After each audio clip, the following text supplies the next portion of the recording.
Hello students. जब भी हम इंग्लिश ग्रामर सीखने की बात करते हैं तो सबसे पहले हमारे जहन में आते हैं tense. Tense, present tense, past tense और फ्यूचर टेंस। फिर इनके 4 टाइप्स: इंडेफिनिट, कंटिन्यूअस, परफेक्ट और परफेक्ट कंटिन्यूअस।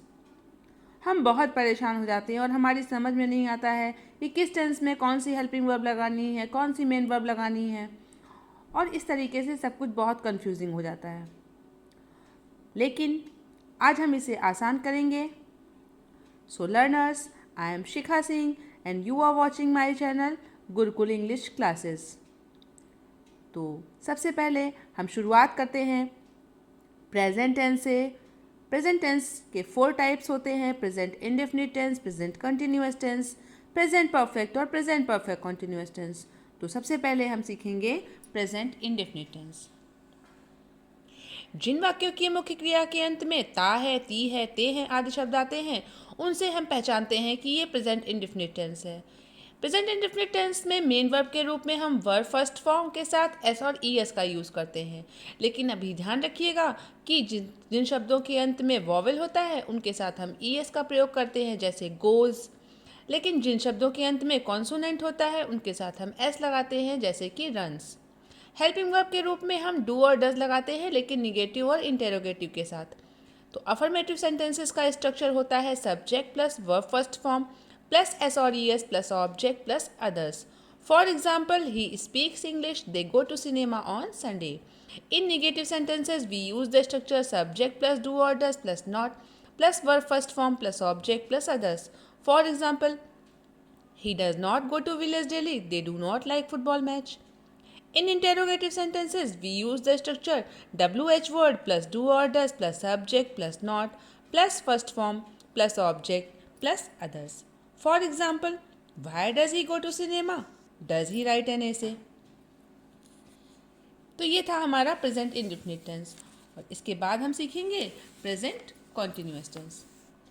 जिन वाक्यों की मुख्य क्रिया के अंत में रहा है, रही है, रहे हैं आदि शब्द आते हैं, उनसे प्रेजेंट कॉन्टिन्यूअस टेंस की पहचान होती है। मेन वर्ब के रूप में हम verb first form plus ING का यूज करते हैं। हेल्पिंग वर्ब के रूप में हम इज या एम या आर का प्रयोग करते हैं। In affirmative sentences the structure is subject plus is और एम और are plus ING form plus object plus others. For example, he is sleeping, they are weeping, I am going to school. तो आपने देखा कि singular subject के साथ हम is, plural के साथ हम आर और आई के साथ हम एम का प्रयोग कर रहे हैं।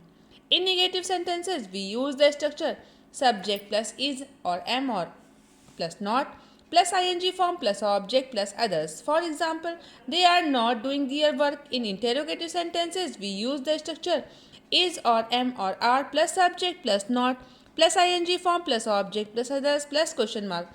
For example, are they not playing now, when is she coming from America.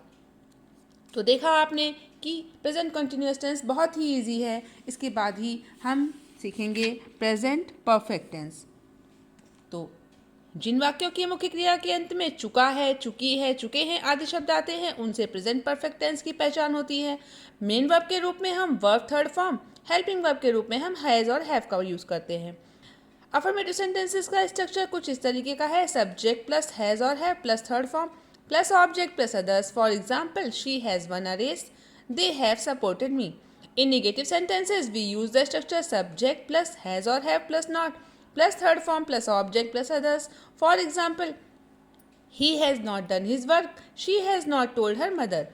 In interrogative sentences, again we use the structure has or have plus subject plus third form plus object plus others plus question mark. For example, has she not finished the work?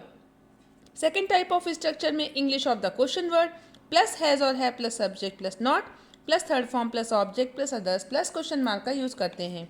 इस तरीके से आप समझ रहे हैं कि interrogative में question word होने पर English of the question word आता है और उसके बाद हम फर्स्ट स्ट्रक्चर ही दोबारा से यूज़ कर लेते हैं। अगर नहीं होता है तो हम ऐसे यूज़ करते हैं। क्वेश्चन वर्ड वाले सेंटेंस में हमें क्वेश्चन मार्क लगाना बहुत ज़रूरी होता है। For example, why has she not done her work. तो अब हम सीखेंगे प्रेजेंट परफेक्ट कंटिन्यूअस टेंस। जिन वाक्यों की मुख्य क्रिया के अंत में रहा है, रही है, रहे हैं होता है, लेकिन साथ ही साथ समय दिया होता है, तो उनसे हम प्रेजेंट परफेक्ट कॉन्टिन्यूअस टेंस की पहचान करते हैं। मेन वर्ब के रूप में हम verb first form plus ING का यूज़ करते हैं। हेल्पिंग वर्ब के रूप में हम हैज़ या हैव प्लस बीन का यूज़ करते हैं। समय के लिए हम पॉइंट ऑफ टाइम के लिए सिंस और पीरियड ऑफ टाइम के लिए फॉर का प्रयोग करते हैं, यानी कि निश्चित समय और अनिश्चित समय। अफर्मेटिव सेंटेंसेस का स्ट्रक्चर है सब्जेक्ट प्लस हैज और have plus been plus ING form plus object plus since और for plus time. For example, it has been raining for 2 hours. In negative sentences, we use not in the structure of affirmative. For example, kids have not been playing since Monday.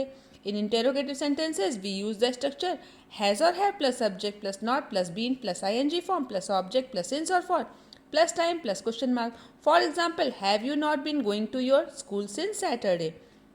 English of the question word लिखकर बाद में हम पहला structure पूरा same उतार देते हैं। For example, why has she been singing for 10 minutes। तो ये था हमारा पूरा प्रेजेंट टेंस, जिसमें आपने देखा कि प्रेजेंट इंडेफिनिट टेंस में हम डू और डज का यूज़ कर रहे हैं, निगेटिव में, इंटेरोगेटिव में, प्रेजेंट कॉन्टिन्यूअस में हम is am are ING form का यूज़ कर रहे हैं, प्रेजेंट परफेक्ट में हम हैज़ हैव का यूज़ कर रहे हैं प्लस थर्ड फॉर्म का यूज़ कर रहे हैं, प्रेजेंट परफेक्ट कॉन्टिन्यूअस टेंस में हम हैज़ बीन और have been plus ING form का यूज़ कर रहे हैं। तो इसके बाद टर्न है पास्ट टेंस का। पास्ट टेंस भी 4 तरह के होते हैं, past indefinite, past continuous, past perfect और पास्ट परफेक्ट कॉन्टिन्यूअस टेंस। तो सबसे पहले हम सीखेंगे पास्ट इंडेफिनिट टेंस। जिन वाक्यों के मुख्य क्रिया के अंत में आ, ई, ऊ, ता था, ती थी, ते थे आदि शब्द आते हैं, साथ ही साथ भूतकाल में बीत चुकी किसी घटना का वर्णन होता है, उनसे हम पास्ट इंडेफिनिट टेंस की पहचान करते हैं। मेन वर्ब के रूप में हम वर्ब सेकंड फॉर्म का यूज़ करते हैं, लेकिन अगर डिड लगा हो तो हम उसके साथ फर्स्ट फॉर्म लगाते हैं। हेल्पिंग वर्ब के रूप में हम डिड का यूज़ करते हैं, लेकिन ये निगेटिव और इंटेरोगेटिव के साथ ही होती है। अफर्मेटिव सेंटेंसेस का स्ट्रक्चर बहुत ईजी है, subject plus verb second form plus object plus others. For example, he came here last month. In negative sentences we use did plus not plus first form, subject plus did plus not plus first form plus object plus others. For example, you did not attend the class, she did not speak me yesterday. In interrogative sentences, we use the structure did plus subject plus not plus verb first form plus object plus others plus question mark. For example, did you call me yesterday? Second type of structure is English of the question word plus did plus subject plus not plus first form plus object plus others plus question mark. For example, why did she not speak to you? अब हम पढ़ेंगे past continuous tense. जिन वाक्यों की मुख्य क्रिया के अंत में रहा था, रही थी, रहे थे आदि शब्द आते हैं, उनसे पास्ट कंटिन्यूअस टेंस की पहचान होती है। यहाँ पर ध्यान देने वाली बात यह है कि प्रेजेंट में रहा है, रही है, रहे हैं था, और पास्ट में रहा था, रही थी, रहे थे। मेन वर्ब के रूप में हम verb first form plus ING का यूज़ करते हैं, बिल्कुल प्रेजेंट कॉन्टिन्यूअस की तरह। हेल्पिंग वर्ब के रूप में प्रेजेंट कॉन्टिन्यूअस में इज एम आर और पास्ट कॉन्टिन्यूअस टेंस में वॉज वर्ब का यूज़ करते हैं। अफर्मेटिव सेंटेंसेस का स्ट्रक्चर सब्जेक्ट प्लस वॉज और verb plus ING form plus object plus others होता है। एग्जाम्पल के रूप में I was reading my book. In negative sentences subject plus was और verb plus not plus first form plus ING plus object plus others. For example, they were not going home. In interrogative sentences, we use the structure was or were plus subject plus not plus ing form plus object plus others plus question mark. For example, were we going to the market? Second type of structure, English of the question word plus was or were plus subject plus not plus ing form plus object plus others plus question mark. For example, who was weeping in the class? Next हम देखेंगे past perfect tense। Past perfect tense में 2 tense एक साथ जुड़े होते हैं, 2 कार्य दिए होते हैं और दोनों सेंटेंसेस अलग अलग बनाने होते हैं। तो आइए देखते हैं पास्ट परफेक्ट टेंस। जिन वाक्यों की मुख्य क्रिया के अंत में चुका था, चुकी थी, चुके थे आदि शब्द आते हैं, उनसे पास्ट परफेक्ट टेंस की पहचान होती है। इस टेंस में भूतकाल में किसी कार्य का निश्चित अवधि से पहले समाप्त होना पाया जाता है, अथवा भूतकाल में 2 कार्य समाप्त होते हैं, एक पहले और दूसरा बाद में। तो इसमें हम ध्यान रखेंगे कि अफर्मेटिव सेंटेंसेस या निगेटिव या इंटेरोगेटिव दोनों में ही कि जो कार्य पहले समाप्त होता है उसको हम पास्ट परफेक्ट टेंस में बनाते हैं, लेकिन जो बाद में होता है उसे हम सिंपल पास्ट टेंस में बनाते हैं। इसलिए इसमें यूज़ ऑफ बिफोर और यूज़ ऑफ आफ्टर का यूज़ होता है। तो आइए स्ट्रक्चर देखते हैं। यूज ऑफ बिफोर में हम subject plus had plus third form plus object plus before plus subject plus verb second form plus object plus others का यूज़ करते हैं। अब आपने देखा कि यहाँ पर पहले हैड प्लस थर्ड फॉर्म आया और दोबारा subject plus verb second form I. For example, the patient had died before the doctor केम।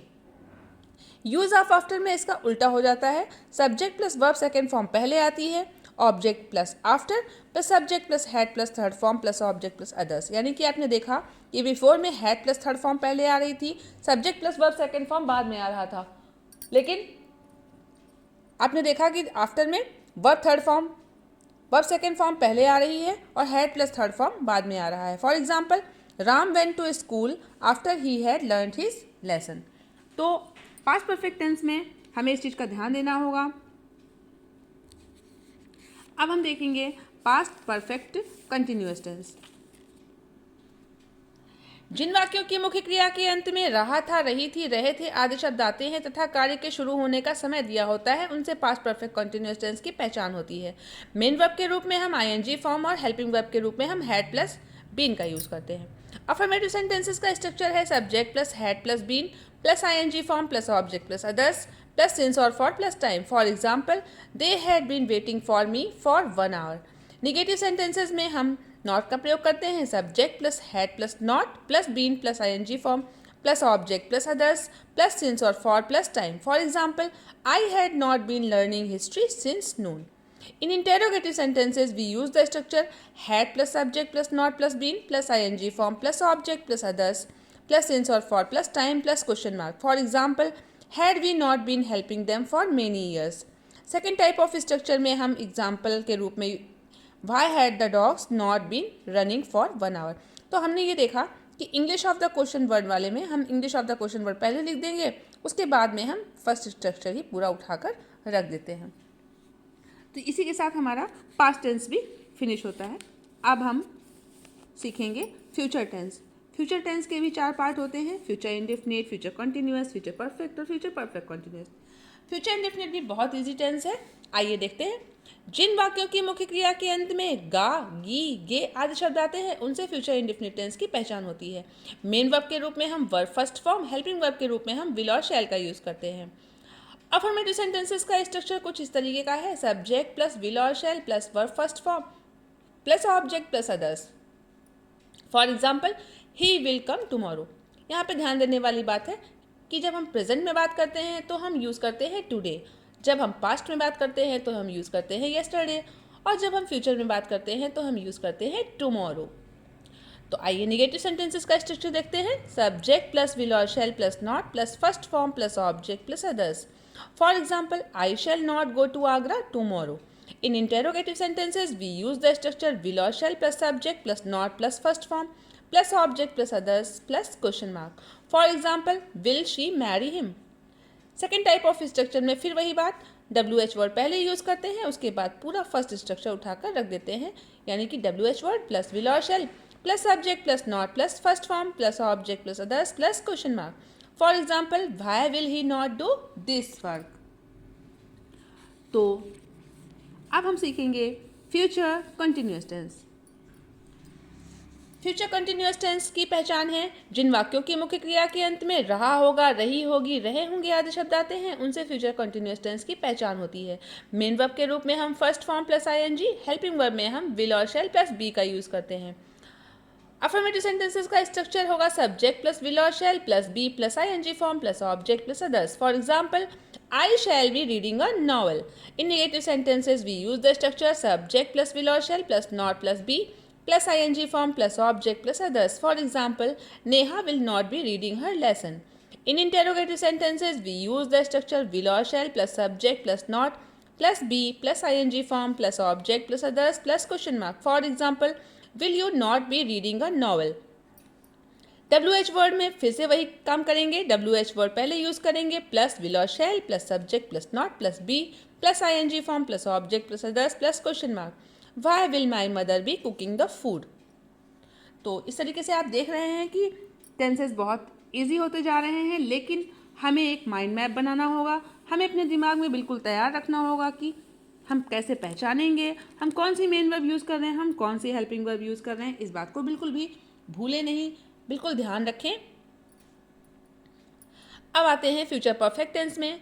जिन वाक्यों की मुख्य क्रिया के अंत में चुकेगा, चुकेगी, चुकेंगे आदि शब्द आते हैं, उनसे फ्यूचर परफेक्ट टेंस की पहचान होती है। मेन वर्ब के रूप में हम verb third form, helping verb के रूप में हम विल और शैल प्लस हैव का यूज़ करते हैं। तो अफर्मेटिव सेंटेंसेस का स्ट्रक्चर देखते हैं। सब्जेक्ट प्लस विल और shall plus have plus third form plus object plus before plus subject plus verb first form plus S और ES plus object plus others. Past perfect tense की तरह ही future perfect tense में भी दो कार्य दिए होते हैं, मगर इसमें केवल बिफोर ही यूज़ होता है, आफ्टर यूज़ नहीं होता है। तो फॉर एग्जाम्पल देखते हैं, he will have learned his lesson before you come, यानी कि जो पहले काम दिया होता है उसको हम will plus third form, will have plus third form से करते हैं, दूसरे को हम subject plus verb first form से करते हैं, यानी प्रेजेंट इंडेफिनिट टेंस में कन्वर्ट करते हैं। तो आइए देखते हैं नेगेटिव सेंटेंसेस का example. The child will not have drunk milk before he स्लीप्स। Interrogative sentences में हम एग्जाम्पल देखते हैं, will the boys have played the match before it rain starts, यानी कि पहला जो सेंटेंस था वो हमने फ्यूचर परफेक्ट टेंस में, और दूसरा सेंटेंस जो है बिफोर के बाद वाला वो हमने प्रेजेंट इंडेफिनिट टेंस में बनाया है, इसीलिए यहाँ पर रेन के साथ स्टार्ट्स का यूज़ हुआ, यानी एस का यूज़ हुआ है। ये चीज़ बिल्कुल ध्यान रखिएगा। सेकेंड एग्जाम्पल देखते हैं, where will they have gone before the sun sets. यहाँ पर भी आप देखिए सन के साथ सेट्स लग रहा है, यानी कि प्रेजेंट इंडेफिनिट टेंस का यूज़ हो रहा है। तो आपको कैसा लग रहा है ये वीडियो ज़रूर बताइएगा कमेंट में। और अब हमारा लास्ट टेंस है फ्यूचर परफेक्ट कॉन्टिन्यूअस टेंस। तो आइए देखते हैं फ्यूचर परफेक्ट कॉन्टिन्यूअस टेंस। जिन वाक्यों की मुख्य क्रिया के अंत में रहेगा, रहेगी, रहेंगे आदि शब्द आते हैं तथा साथ ही साथ समय दिया होता है, उनसे फ्यूचर परफेक्ट कॉन्टिन्यूअस टेंस की पहचान होती है। यहाँ फिर आप फिर से ध्यान दे लीजिए, प्रेजेंट परफेक्ट कॉन्टिन्यूअस टेंस में भी समय दिया होता है, पास्ट परफेक्ट कॉन्टिन्यूअस टेंस में भी समय दिया होता है, और फ्यूचर परफेक्ट कॉन्टिन्यूअस टेंस में भी समय दिया होता है। मेन वर्ब के रूप में हम फर्स्ट फॉर्म प्लस आईएनजी का यूज़ करते हैं। हेल्पिंग वर्ब के रूप में हम विल और shall plus have plus been का यूज़ करते हैं। बिल्कुल प्रेजेंट और पास्ट की तरह ही पॉइंट ऑफ टाइम के लिए सिंस और पीरियड ऑफ टाइम के लिए फॉर का यूज़ होता है, ये बिल्कुल नहीं भूलिएगा सिंस और फॉर का यूज़ करना। अफर्मेटिव सेंटेंसेस का स्ट्रक्चर होगा सब्जेक्ट प्लस विल और shall plus have plus been plus ING form plus object plus since और for plus time plus others. For example, they will have been playing for 2 hours. In negative sentences, we see the structure: she, subject plus will or shall plus not plus have plus been plus ing form plus object plus since or for plus time plus others. For example, she will not have been working for 2 years. In interrogative sentences, we use the structure will or shall plus subject plus not plus have plus been plus ing form plus object plus since or for plus time plus others plus question mark. For example, will you not have been reading for half an hour? तो इस तरीके से आपके दिमाग में सभी 12 tenses का एक मैप तैयार हो गया है। सारे नोट्स आपके सामने हैं, आप अच्छे से इस वीडियो को देखिएगा। अगर वीडियो पसंद आए तो इसको लाइक ज़रूर करिएगा, चैनल को सब्सक्राइब करिएगा और अपने फ्रेंड्स के साथ शेयर करना बिल्कुल नहीं भूलिएगा। थैंक यू, मिलते हैं नेक्स्ट वीडियो में। Bye bye.